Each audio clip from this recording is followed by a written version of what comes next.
مفتی صاحب کے بیانات کے لیے مفتی مقصود مینگل کے آفیشیل چینل کو سبسکرائب کریں۔ الحمد لله رب العالمين والصلاة والسلام على أشرف الأنبياء والمرسلين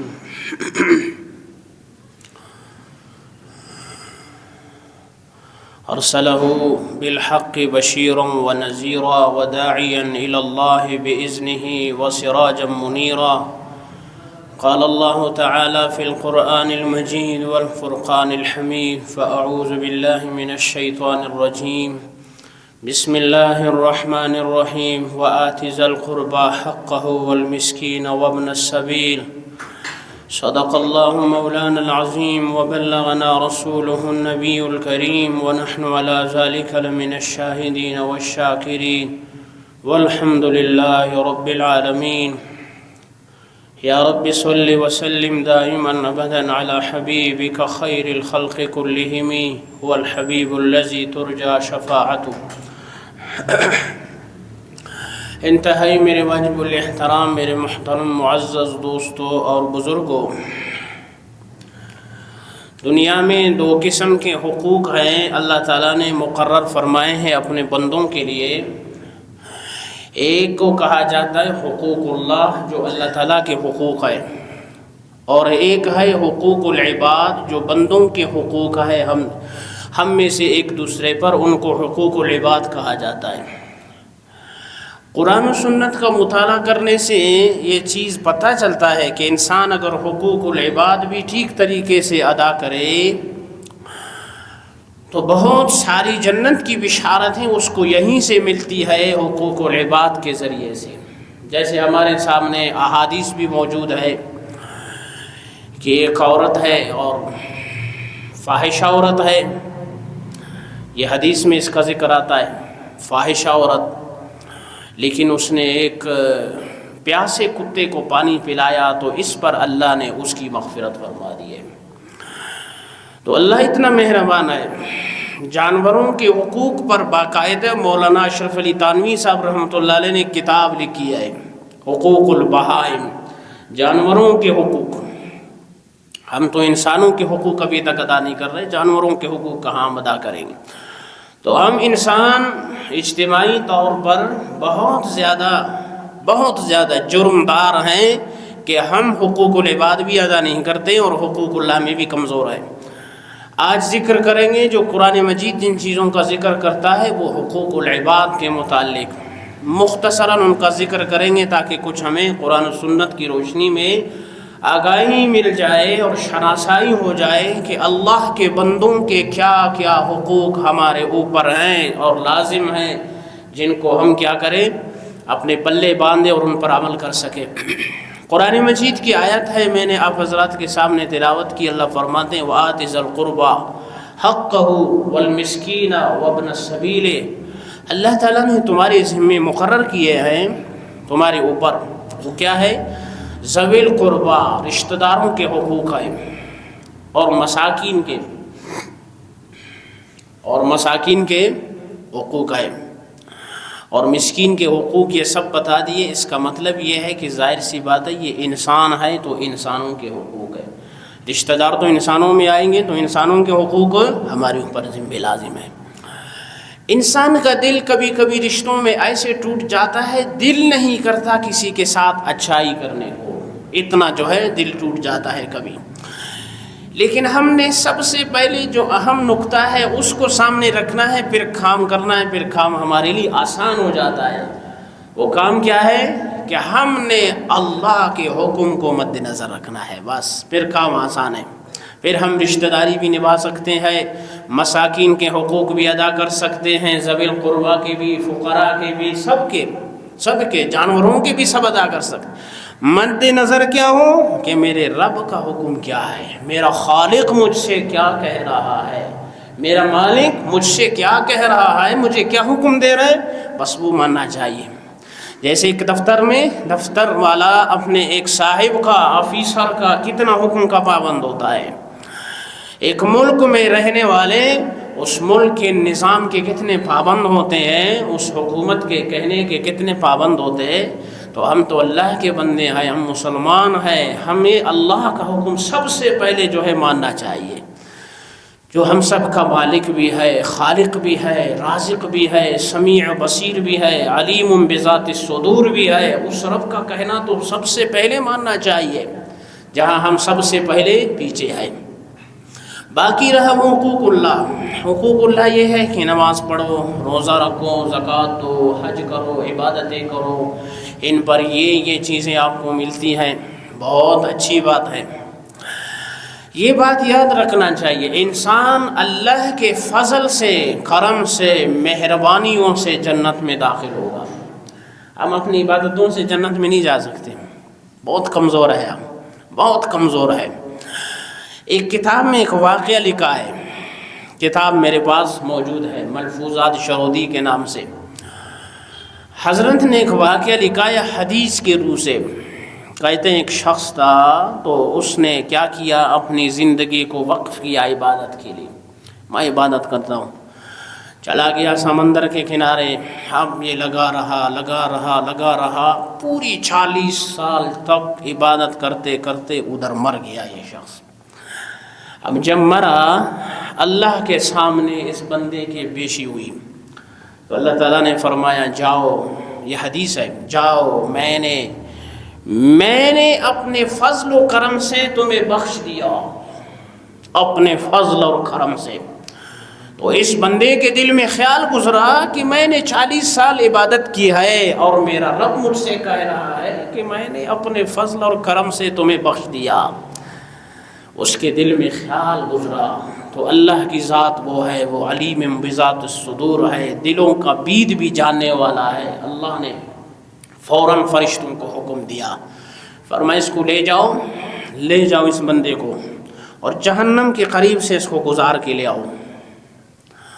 فرماتے ہیں فرشتے لے گئے اللہ کے حکم کے مطابق۔ اب جہنم کے قریب جب یہ گزر رہا ہے تو سخت قسم کی اس کو پیاس لگی، بہت سخت قسم کی شدید پیاس لگی۔ اب جب پیاس لگی تو قریب سے کوئی بندہ جا رہا ہے، مٹکا اس کے ہاتھ میں پانی کا، اس نے کہا پانی دے دو، ایک گھونٹ دے دو اللہ کے نام پہ۔ اس نے کہا نہیں ملے گا، اس کے لیے 40 سال کی عبادت چاہیے۔ تو اس نے کہا بھائی ساری عبادت لے جاؤ لیکن مجھے گھونٹ پلاؤ، ایسی پیاس لگی ہے کہ مرنے کو جا رہا ہوں، پیاس ہے، بس گھونٹ پلاؤ۔ تو اس نے جب گھونٹ پلایا، اللہ کے سامنے پیش ہوا تو اللہ نے فرمایا کیا ہے تیرے پاس؟ اب اس کو سمجھ میں آ گیا کہ میری ساری عبادتیں ایک گھونٹ کے بدلے میں چلے گئے، واقعی اللہ کا فضل اور کرم ہے کہ وہ بخش دے، اگر نہ بخش دے تو یہ میری اور آپ کی عبادت کچھ بھی نہیں ہے۔ یہ ہے حقوق اللہ، یہ ہے حقوق العباد۔ اس لیے سمجھنا چاہیے کہ ہم نے چھوٹے سے چھوٹے عمل کو میں نے آپ نے نہیں چھوڑنا، ہم نے کہنا ہے بھائی چھوٹا عمل ہے تب بھی لازمی کرنی ہے، بڑا عمل ہے تب بھی کرنی ہے، نہیں چھوڑنا اس کو۔ ہو سکتا ہے بڑے سارے عمل ایک طرف ہو اور چھوٹے سے عمل پر میری اور آپ کی بخشش ہو جائے، میں چاہتا ہوں یہ ہمارے لیے سعادت کی بات ہے بھائی۔ غالباً علامہ آلوسی روح المعانی کے بارے میں ہے یا کسی اور بڑے مفسر کے بارے میں نے کتابوں میں پڑھا ہے، وہ تفسیریں لکھنے والے ہیں، ہم تو پڑھ نہیں سکتے، انہوں نے لکھے ہیں 30 جلدوں میں۔ کہتے ہیں وہ جب اللہ کے سامنے پیش ہوا تو کسی نے خواب میں دیکھا حضرت کو، تو فرمایا کیا ہوا؟ فرمایا اللہ نے عجیب معاملے میں میری مغفرت کیا ہے، میں نے تفسیریں لکھی، کتابیں لکھی، بڑے بڑے کام کیے، لیکن اللہ نے جس کام پر میری مغفرت کی ہے وہ عجیب معاملہ ہے۔ وہ معاملہ کیا ہے؟ فرمایا جب میں قرآن کی تفسیر لکھ رہا تھا تو میں نے جب قلم اٹھایا تو میرے قلم پہ ایک مکھی بیٹھ گئی۔ مکھی جب بیٹھی ہے تو میں نے اس کو سیاہی چوسنے کے لیے چھوڑ دیا، میں نے کہا پیاسا ہوگا چھوڑ دے اس کو، اللہ نے اس پر میری مغفرت فرما دی۔ وہ اللہ، وہ ہے اللہ، ایسے چھوٹے چھوٹے معاملے پر میری اور آپ کی بخشش ہو سکتی ہے۔ اللہ کی بخشش اور مغفرت کے پروانے اور رحمت کے پروانے یوں دوڑ رہے ہیں دنیا میں، ہمیں تلاش کر رہے ہیں، کوئی چھوٹا سا عمل کرو مغفرت ہو جائے، بخشش ہو جائے۔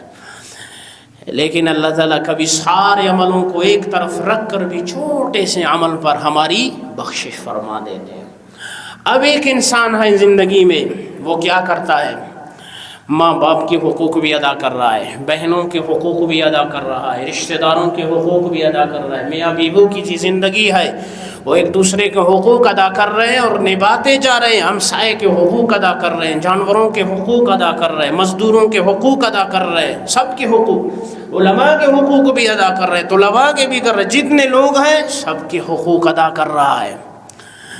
یہ جب مر جاتا ہے، حدیث شریف میں آتا ہے قیامت کے دن اللہ کے عرش کے نیچے ایک منادی آواز دینے والا اللہ کے حکم سے آواز دے گا، کہاں ہیں وہ حقوق ادا کرنے والے؟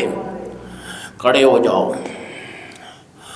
جن کے چھوٹے موٹے حقوق رہ گئے ہیں تو ان سے کہا جائے گا یہ میرے وہ بندے ہیں جو اکثر حقوق ادا کرتے رہے ہیں، چھوٹے موٹے حقوق ان سے رہ گئے، ان کو معاف کرو، میں چاہتا ہوں تمہارے معافی کے بدلے میں تمہاری بھی بخشش ہو جائے اور ان کی بھی بخشش ہو جائے۔ اللہ اکبر! کیا شان ہے اللہ کا، کیا شان ہے اللہ کی رحمت کا، جس کی کوئی انتہا نہیں، جس کی کوئی آخر نہیں ہے۔ وہ اللہ فرما رہے ہیں تاکہ ان کی بھی مغفرت ہو جائے جو حقوق والے ہیں، اور جن پر جن کا حقوق ہے ان کی بھی بخشش ہو جائے۔ پھر اللہ تعالیٰ فرماتے ہیں دونوں جنت میں داخل ہو جاؤ۔ میں نے قرآن مجید کی تفسیر پڑھائی تو قرآن کی ایک آیت آئی ادخلوا الجنت، اللہ تعالیٰ قیامت کے دن فرمائیں گے ادخلوا الجنت انتم وازواجکم تحبرون۔ قیامت کے دن میاں بیوی کی زندگی ایک بہت عظیم زندگی ہے جسے ہم نہیں سمجھتے۔ ہماری اکثر لڑائیاں ہوتی ہیں نا گھروں میں میاں بیوی کی، کبھی شوہر غالب کبھی بیوی غالب، بس یہ لڑائیاں ہوتی رہتی ہے۔ یہ زندگی اتنی بہترین زندگی ہے، اگر اس کو مسلمان سمجھے تو قیامت کے دن اللہ تعالیٰ فرما رہے ہیں ادخلوا الجنت انتم وازواجکم، ادخلوا، یہ عربی کے کلمات ہیں، ادخلوا الجنت انتم وازواجکم تحبرون۔ قیامت کے دن اللہ تعالیٰ فرمائیں گے یہ میاں بیوی دنیا میں رہیں، جوڑے رہے ہیں اکٹھے، میں چاہتا ہوں میری رحمت گوارا نہیں کرتی، ان کو الگ کرو، دونوں کو جنت میں داخل کر دو، دونوں کو۔ یہ کیسا عظیم رشتہ ہے جس کو آج ہم نے توڑا ہے، اللہ اس کو آخرت میں بھی جوڑ کر دکھا رہا ہے، فرما رہے ہیں تم اور تمہاری بیویاں جنت میں داخل ہو جاؤ۔ پھر یہاں پر مفسرین ایک نقطہ اٹھاتے ہیں کہ ایک شخص ہے، اس کا شوہر بڑا دیندار ہے، بیوی کمزور ہے، عبادتیں تو کرتی ہے لیکن کمزور ہے، تو پھر کیا معاملہ بنے گا؟ تو اللہ تعالیٰ فرمائیں گے میری رحمت گوارا نہیں کرتی، اس کی بھی برابر سرابر کرو، اس کی بیوی کی اور اس کے ساتھ، شوہر کے ساتھ اس کو جنت میں داخل کر دو۔ اور اسی طرح اگر شوہر کمزور ہے، بیوی ٹھیک ٹھاک ہے عبادتوں میں، تو اس سے کہا جائے گا اس کا شوہر ہے اس لیے ٹھیک ٹھاک کر کے اس کو روانہ کرو۔ یہ دینداروں کے لیے، بے دینوں کے لیے نہیں ہے، جو لگے رہتے ہیں، نماز ہے، روزہ ہے، زکوٰۃ ہے، حج ہے، صدقہ و خیرات ہے، عبادت ہے، حقوق اللہ، حقوق العباد، ان کی فکر کر رہے ہیں، یہ ان کے لیے خوشخبری ہے۔ جو لوگ آخرت سے غافل ہیں، انہیں معلوم نہیں کہ آخرت کیا ہے، قبر کیا ہے، حشر و نشر کیا ہے، اللہ کے سامنے پیشی کیا ہے اور حساب و کتاب کیا ہے، ان کو پتہ ہی نہیں، ان کے لیے نہیں ہے، یہ ان کے لیے ہے جو لگے رہتے ہیں، ان سے چھوٹے چھوٹے کوتاہیاں ہوتی ہے، اللہ فرماتے ان کو اکٹھا بھیجو، جنت اکٹھا بھیجو ان کو۔ ادخلوا الجنت انتم وازواجکم تحبرون، یہ ہے حقوق العباد۔ آج مسلمان حقوق العباد کی طرف کبھی توجہ نہیں کرتا۔ میرا ہمسایہ ہے، اگر وہ بھوک سے مر بھی رہا ہے، میں چاہتا ہوں میں ٹھیک ٹھاک کھاؤں، قریب میں مسلمان پڑا رہے، مجھے اس کی کیا فکر ہے؟ ہاں، یہ مسلمان ہے، اس کی کیا فکر ہے؟ لیکن اسلام اس کی تعلیم نہیں دیتا، یہ حقوق العباد ہے۔ قیامت کے دن اللہ تعالیٰ آپ کو گریبان سے پکڑیں گے، آپ کو پکڑیں گے کہ آپ کا ہمسایہ بھوکا تھا اور تو کھا پی رہا تھا، تو کیسا مسلمان تھا، تجھے پتہ نہیں ہے؟ کہ میں نے اپنے لاڈلے پیغمبر حبیب کبریا محمد مصطفیٰ صلی اللہ علیہ وسلم کو مبعوث بنا کر، رحمت بنا کر، حقوق العباد ادا کرنے والا پیغمبر بنا کر یہ تعلیمات دی ہے کہ ہمسائے کے حقوق ادا کیا کرو، اس کا خیال رکھو، اس کو کھلاؤ پلاؤ۔ اور تم سو رہے تھے، صرف اپنے لیے جاگ رہے تھے کہ میں اور میرے بچے بس جی رہے ہیں، جی ماشاءاللہ بہت خوبصورت زندگی گزر رہی ہے۔ حتیٰ کہ حدیث شریف میں آتا ہے، حضرت ابو ہریرہ رضی اللہ تعالیٰ عنہ فرماتے ہیں کہ آقا انعام صلی اللہ علیہ وسلم نے ارشاد فرمایا، قیامت کے دن کسی سینگدار حیوان نے کسی کو مارا ہو، جانور کو، تو ان کو بھی اٹھایا جائے گا۔ وہ مٹی بن گئے ہوں گے لیکن ان کو بھی اٹھایا جائے گا۔ یہ بخاری شریف اور مشکات دونوں میں یہ حدیث موجود ہے۔ ان دونوں کو اٹھایا جائے گا، ان کا بدلہ دلوایا جائے گا، پھر ان کو ختم کر دیا جائے گا۔ جس مسلمان کو تکلیف پہنچائی، یہ بھول جاؤ جب تک اس بندے نے معاف نہیں کیا، قیامت کے دن بدلہ ضرور لیا جائے گا تجھ سے۔ اور تو نے کسی مسلمان کا پیسہ ہڑپ کیا، بھول جاؤ قیامت کے دن تجھے ضرور پکڑا جائے گا اور تجھ سے وہ پیسے لیے جائیں گے۔ اور وہاں جب پیسہ نہیں ہے بھائی، وہاں کیا ہے؟ پیسہ نہیں ہے۔ حدیث شریف میں آتا ہے پیسہ نہیں ہے تو کیا چلے گا بھائی؟ وہاں چلیں گے، سکے نہیں ہے، اب کیا کیا جائے گا؟ اس کے اعمال کو اٹھا کر کسی اور کو دیا جائے گا۔ نماز بھائی فلانے کو دے دو، روزہ کسی اور کو دے دو، زکوٰۃ ہے کسی اور کو دے دو، خالی ہاتھ۔ اگر اعمال میں کمزور ہے، پھر اب روزے ہے ہی نہیں، نماز ہے ہی نہیں، ہاں عبادتیں ہے ہی نہیں، پھر کیا کیا جائے گا؟ پھر جس کی حق تلفی کی ہے، جس کا مال کایا ہے، اس کے گناہوں کو اٹھا کر اس کے کندھے پہ ڈالا جائے گا اور سیدھا اس کو جہنم بھیج دیا جائے گا۔ اللہم احفظنا، اللہ تعالی ہم سب کی حفاظت فرمائے۔ یہ بہت خطرناک ہے، حقوق العباد بہت خطرناک ہے۔ حدیث شریف میں آتا ہے کہ اللہ کے محبوب صلی اللہ علیہ وسلم سے پوچھا گیا، اے اللہ کے رسول صلی اللہ علیہ وسلم، ایک عورت ہے بہت زیادہ تلاوت کرتی ہے، تہجد گزار ہے، نماز کی پابند ہے، ذکر و تلاوت بھی کرتی رہتی ہے، بہت زیادہ دیندار ہے، جس کی کوئی حد نہیں عبادتوں کا، لیکن اے اللہ کے رسول صلی اللہ علیہ وسلم ایک بات ہے اس عورت میں، وہ بات کیا ہے؟ وہ زبان دراز عورت ہے، زبان دراز عورت ہے، اس کی ہمسائے اور پڑوسی اس سے محفوظ نہیں، اس کی زبان سے۔ حضور نے فرمایا ہی فی النار، وہ عورت جہنم میں جائے گی، اس کی نمازیں، روزہ، زکوٰۃ، حج، عبادت، تہجد سب گئیں، وہ اپنی زبان کی وجہ سے جہنم جائے گی۔ جو فاحشہ عورت کسی کتے کو پانی پلانے پر جنت جا رہی ہے، اور جو عورت نیک ہو، دیندار ہو، متقیہ ہو، پرہیزگار ہو، تہجد گزار ہو، شب بھر جاگتی رہے اور روزہ رکھتی رہے، لیکن اپنے ہمسائے کا حقوق ادا نہیں کر رہی ہے، زبان دراز ہے، اپنی زبان سے ان کو تکلیف پہنچاتی ہے، حضور فرما رہے ہیں یہ جہنمی ہے یہ عورت۔ اب ہم بھی اپنے کردار پر ذرا نظر رکھیں کہ ہم سے کتنے لوگ تکلیف میں ہیں، کرب میں مبتلا ہیں۔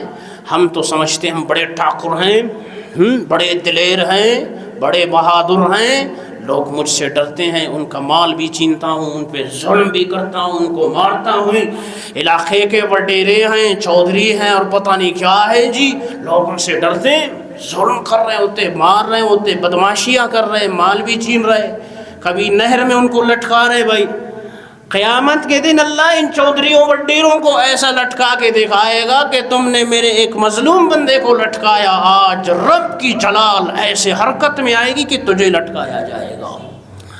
اور وہاں کوئی مائی خلال اللہ سے پوچھ بھی نہیں سکتا ہے کہ اللہ یہ کیا ہو رہا ہے، کسی کو لب ہلانے کی جرت بھی نہیں ہوگی۔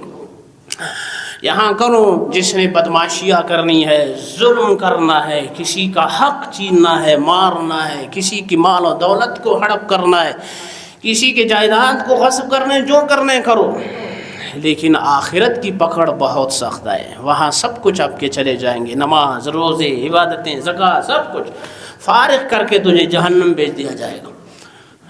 تو اس سے بہتر نہیں ہے کہ ہم دنیا کی زندگی میں ہر ایک کے حقوق ادا کرتے رہے؟ بھائی ہاں بہتر نہیں ہے؟ اس کو کیا کہتے ہیں؟ حقوق اللہ کے بندوں کے حقوق۔ بعض لوگ کیا کہتے ہیں، بہنوں کو میراث میں جائیداد میں حصہ نہیں دیتے۔ اللہ کا میں نے تو اس کا وعدہ کیا ہے بھائی، ہاں اس کی شادی میں نے کرائی ہے تو شادی میں اس کے پیسے چلے گئے۔ واہ بھائی واہ، کمال کا مسلمان ہے، کیسی ایمانی اس کی غیرت ہے، جہاں قرآن اس کو حکم دے رہے ہیں بہن کا حقوق ہے، یوصیکم اللہ فی اولادکم للذکر مثل حظ الانثیین۔ شریعت اور قرآن کہہ رہا ہے کہ بھائی کیا کرو، بہنوں کو ان کا حق دے دو، ماں باپ کے جائیداد میں ان کا حق ہے۔ اور یہ لوگ کیا کہتے ہیں، شادی کرائی ہے، میں نے تو اس کو پیسے دیے ہیں، میں نے تو یوں کرائے، بہانے ڈھونڈو۔ آخرت میں جاؤ گے تو تمہاری ساری عبادتیں یہ بہن لے کے جائیں گے، تم ایسے پریشان کھڑے رہو پھر۔ اس لیے یہ ہے حقوق العباد، ان سے بچ بچ کے رہنا ہے، بہت خیال کرنا ہے۔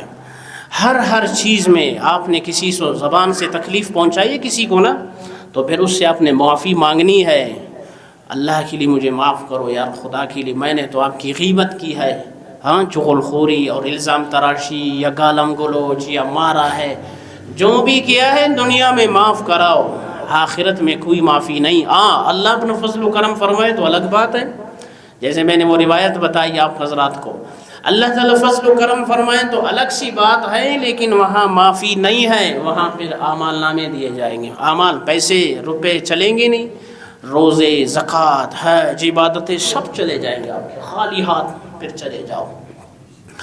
تو اس سے بہتر ہے اسی دنیا میں اللہ تعالیٰ سے مانگو، یا اللہ ہمیں حقوق العباد ادا کرنے کی توفیق عطا فرما۔ ہاں یہ بہت بڑی کمی کوتاہی ہے۔ جیسے بیوی کے حقوق میں سے ایک حق یہ ہے، فتاوی شامی میں علامہ ابن عابدین رحمۃ اللہ علیہ نے لکھا ہے، حضرت فرماتے ہیں بیوی کا حق یہ ہے کہ اسے ایک ہفتے میں اس کے والدین کے گھر چھوڑ دیا جائے۔ ایک ہفتے میں کتنا بھائی؟ ایک ہفتے میں۔ یہ وہ فتویٰ کی کتاب ہے جو ہر مفتی کے سامنے ہوتا ہے اور اسی سے وہ فتویٰ لکھ کے دیتا ہے۔ پھر اس میں کیا ہے، حالات کے مطابق، جن کے گھر دور ہوں مثلا وہ سال میں بیچتے ہیں، ٹھیک ہے نا، 6 مہینے میں، 5 میں، لیکن جن کے قریب ہے موقع ہو کوئی مسئلہ نہیں ہے۔ ہاں انتشار کا خطرہ ہو پھر آپ نے دیکھنا ہے حالات کے مطابق، اور اگر سفر دور ہے اس کے لیے محرم کی ضرورت پڑتی ہے، 77 کلومیٹر یا اس سے دور ہے آپ کا سسرال، پھر وہاں محرم کا ضروری ہے اس کے ساتھ جانا۔ تو یہ مسائل ہیں، لیکن کم از کم کتنا ہے شریعت نے کہا ہے؟ ایک ہفتہ۔ اب کون پورا کر رہا ہے؟ خدا کو پورا کرے اس کو بھائی، یہ تو ہمارے بس میں نہیں ہے۔ یہ چھوٹے چھوٹے مسائل ہیں، چھوٹے چھوٹے جو ہمیں پتہ بھی نہیں ہے۔ بیوی کے کیا حقوق شوہر پر، شوہر کے حقوق بیوی پر، ماں کے حقوق اپنے بیٹے پر، بیٹی پر، اور بیٹے اور بیٹی کے حقوق اپنے ماں باپ پر کیا ہے؟ شریعت نے سب کو ایسے تفصیل کے ساتھ، قرآن و سنت نے ایسے تفصیل کے ساتھ رکھا ہے، جن سے ہم کیا ہے غافل ہیں، تو اس لیے ایک دوسرے کے ساتھ لڑ رہے ہیں، میاں بیوی بھی لڑ رہے ہیں، بچے بھی لڑ رہے ہیں، سب لڑ رہے ہیں، اور گھر جو ہے بجائے جنت بننے کے وہ جہنم بن گئے ہیں، سب لڑ رہے ہیں۔ اس کی بنیادی وجہ کیا ہے کہ دین سے ہم واقف نہیں، دین کے احکام سے ہمیں شناسائی نہیں، معلوم نہیں ہے۔ ایک بہت بڑے اللہ والے گزرے ہیں جو بعد میں اللہ والے بنے ہیں، تو ہوا کیا ہے، ان کا نام حضرت عیاض ہے، عیاض قاضی عیاض۔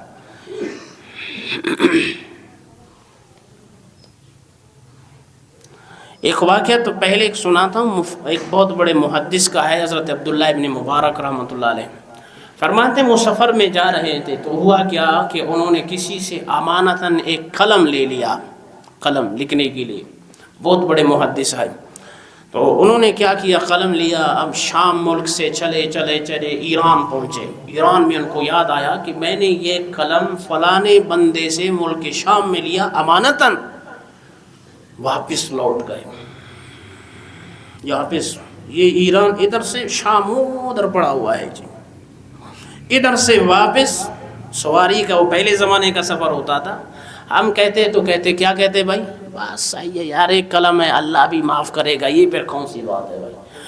وہ عبداللہ ابن مبارک بہت بڑا محدث ہے، اس نے وہ قلم اٹھایا اور چلتے چلتے ملک شام پہنچا اور اس کی امانت اس کو واپس لوٹا دی. کہا ایسا نہیں قیامت کے دن میرے گریبان میں یہ جو ہے پکڑ ہو.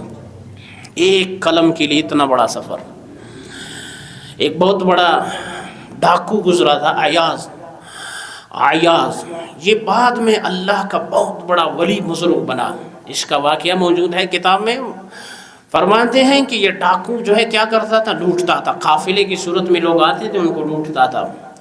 تو بڑا مدبر قسم کا اور بہترین ڈاکو بھی تھا. وہ کیسے؟ جس قافلے میں عورت ہوتی ان کو نہیں لوٹتا تھا, جن کا مال کم ہوتا تو ان کو نہیں لوٹتا تھا. یہ ہمارے ڈاکو تو ماشاءاللہ موبائل کے لیے بھی جان مار دیتے ہیں بندے کا, موٹر سائیکل کے لیے بھی جان سے مارو. یہ ایسے بے غیرت قسم کے ڈاکو ہیں. وہ ایسے مہذب ڈاکو تھے جو جس کا مال کم ہو وہ چھوڑ دیتے تھے. عورت ساتھ ہو معاف ہے بھائی, جاؤ عورت تمہاری ساتھ. اتنے خاندانی ڈاکو تھے.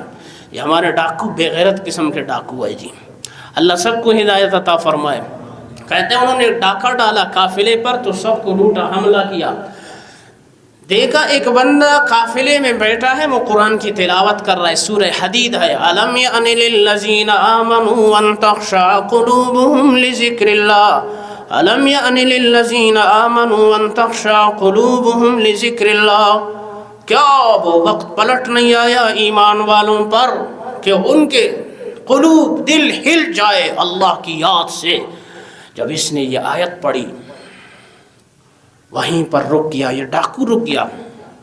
فرمایا بلا بلا ہی الان, بلا ہی الان, وہ وقت ابھی آ پہنچا ہے. بس اس نے دل میں اللہ سے معافی مانگی. پھر وہ جب توبہ کیا اس نے, پھر اتنا رویا اور اتنا رویا اور جا کر اللہ کی ایسی عبادت کی کہ تمام ولیوں کا سردار بن گیا. آج اس کا نام ڈاکوؤں میں نہیں ہے, کتابوں میں آیات کو پڑھو گے تو دیکھو گے یہ اللہ کے ولیوں میں اس کا نام آئے گا. پھر اس نے کیا کیا, یہ جو جتنا مال لوٹا ہوا تھا اس نے اعلان کیا بھائی جس کا جتنا مال لوٹا گیا ہے آؤ میں دیتا جاؤں گا, میں دیتا جاؤں گا. سب کو دیتا رہا. ایک یہودی آیا, اس نے کہا میرے تو 40,000 دینار تم لوگوں نے لوٹے تھے. اب یہ پریشان ہو گیا. اس نے کہا 40,000 دینار کون بھرے گا؟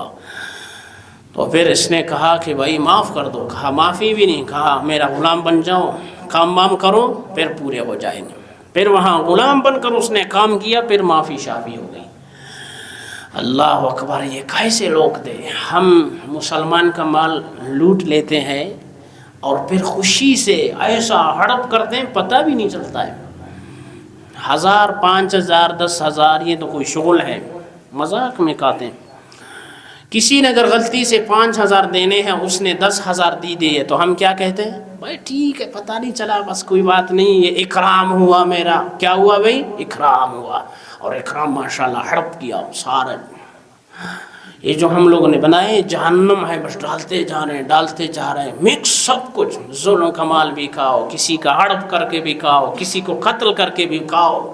پتہ نہیں ہے کس کس کے کیا حقوق ادا کر رہے ہیں اور قیامت کے دن ہمارا کیا انجام ہوگا. اس لیے سب کے حقوق اس کی فکر ادا کرو زندگی میں. اب مثلا ہم نے کسی کے ساتھ ظلم کے ساتھ اس کے مال کھایا ہے, مال کو کھا کر ہم نے ہڑپ کیا, اب وہ بندہ مر گیا ہے. اب بیان سننے کے بعد ایک مسلمان اب اس کو فکر لاحق ہوا. وہ کہتا ہے کہ میں اب یہ حق کیسے ادا کروں, یا میں نے کسی سے مثلا قرضہ لیا ہے وہ بندہ نہیں مل رہا ہے. ہاں پاکستان افغانستان دوران ایران ادھر ادھر نہیں مل رہا. اب یہ مسئلہ ہے نا. آج کے بعد کوئی بندہ کہتا ہے بھائی مولوی صاحب نے بیان میں بتایا کہ حقوق العباد کی وجہ سے بندہ جہنم میں جا سکتا ہے, حدیث بیان ہوئی, لیکن میں نے کسی کا مال چرایا, مال کھایا, بددیانتی کی, ظلم کیا, اب اس کی ادائیگی کیسے کروں, وہ بندے مل نہیں رہے. یہ بڑا مسئلہ ہے, بڑا مسئلہ ہے کہ نہیں, بندے نہیں مل رہے. تو اب شریعت آپ کو راستہ بتاتی ہے. مولانا اشرف علی تھانوی رحمۃ اللہ علیہ نے اس کے بارے میں یہ مسئلہ لکھا ہے کہ وہ ادائیگی جن کے حقوق ہیں وہ مل نہیں رہے, غائب ہیں. تو آپ نے کیا کرنا ہے, جتنا مال آپ نے ہڑپ کیا ہے کوشش کرو ان کے ورثاء تک پہنچاؤ. اگر ان کے وارث نہیں ملتے ہیں تو ان کے حق میں ان کی طرف سے صدقہ کر دو.